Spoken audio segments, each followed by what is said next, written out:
Hello everybody. So today I want to talk about hyperbolic.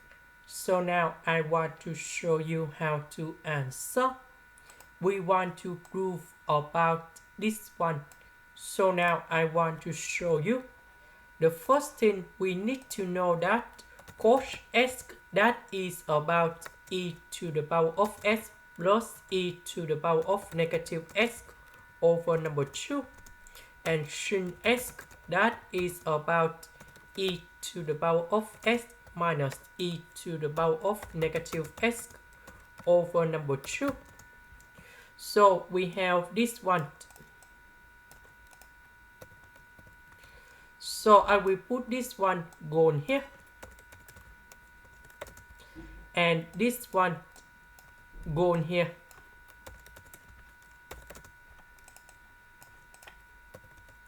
Now we need to expand this one, and we have e to the power of 2s plus number 2 e to the power of s e to the power of negative s, and we have e to the power of negative 2s over number 4.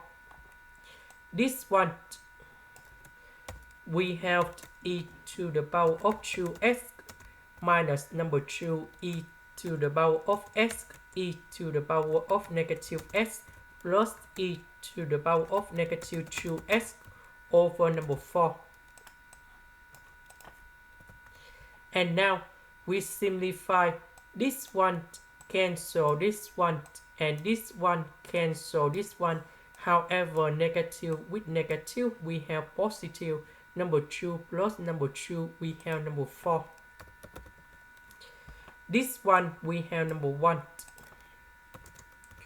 4 divided by 4 we have number 1, and that is the final answer. This is the end. Thank you for watching.